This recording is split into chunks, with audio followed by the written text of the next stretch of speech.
In 1421, China launched the largest fleet in human history. 317 ships, thousands of sailors. They reached East Africa, Arabia, India. They could have reached Europe. They chose not to. 71 years later, Christopher Columbus crossed the Atlantic with 3 ships. He changed the world. China had already been there and gone home. In 1421, China was not merely powerful, it was the most technologically advanced civilization on Earth by almost any measure. Gunpowder, Chinese invention. The printing press, Chinese, 2 centuries before Gutenberg. Paper money, China had been using it for 400 years. The compass, Chinese. In 1421, the Forbidden City, the largest palace complex ever built, had just been completed in Beijing. China's economy represented roughly 25% of all global output. Between 1405 and 1433, Admiral Zheng He led 7 voyages across the Indian Ocean. His flagship, the treasure ship, was approximately 120 meters long. Columbus's Santa Maria was 23 meters. The treasure ship was 5 times larger. Zheng He's fleet visited 37 countries. He brought back giraffes, zebras, ostriches, and diplomats from East Africa to the Chinese court. He mapped coastlines that European sailors would not reach for another 50 years. In 1424, the young Li Emperor, the man who had ordered Zheng He's voyages and built the Forbidden City, died.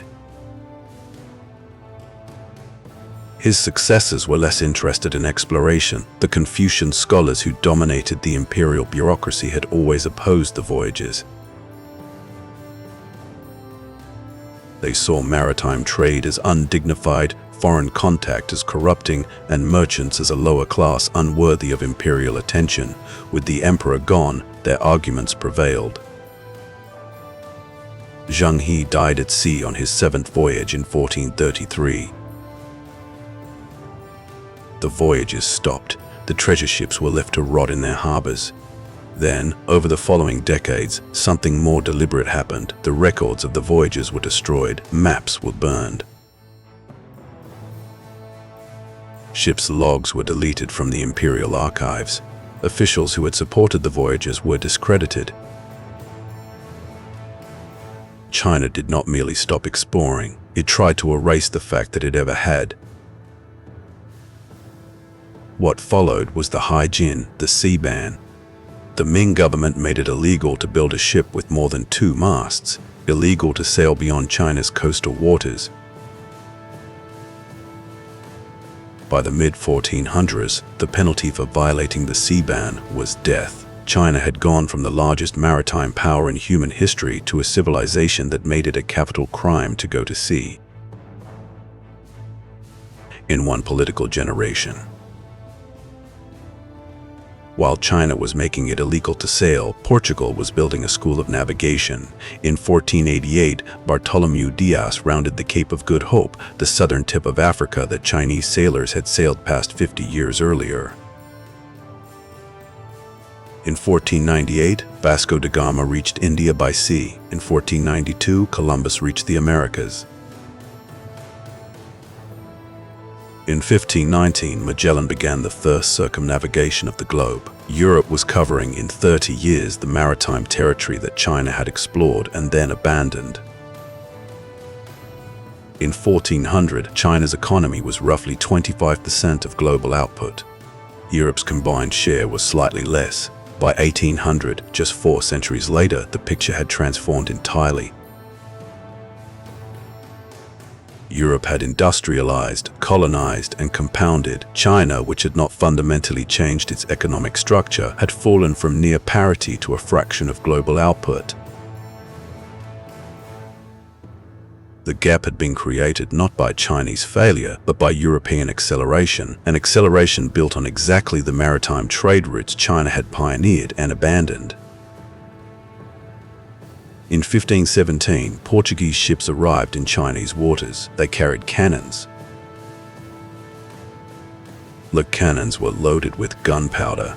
Gunpowder was a Chinese invention first used in warfare in the 9th century. The Portuguese had learned about it through Arab intermediaries, refined the formula in European laboratories, and mounted it in cast-iron guns that were more accurate and longer range than anything China was producing. A civilization that had invented the weapon was now being threatened by it from the sea route it had mapped and then banned. In 1793, King George III sent a trade delegation to China, led by Lord Macartney. Britain wanted to open Chinese markets. The Qing Emperor Qianlong sent back a letter. It is one of the most consequential documents in modern history. He wrote, "We possess all things. I set no value on objects strange or ingenious, and have no use for your country's manufactures." China did not need the world. The world, it turned out, needed a different answer. In 1839, Britain found a way to open China's markets that did not require an invitation. It began shipping opium from India into China at industrial scale. When China's emperor tried to stop it, Britain sent warships. The First Opium War lasted 2 years. Britain won. China was forced to open its ports, cede Hong Kong, and pay reparations. The civilization that had invented gunpowder, built the world's largest fleet, and mapped the Indian Ocean was being dictated to by a country it had once been able to ignore, using technology that China had invented 4 centuries earlier. China in 1421 was the most advanced civilization on Earth.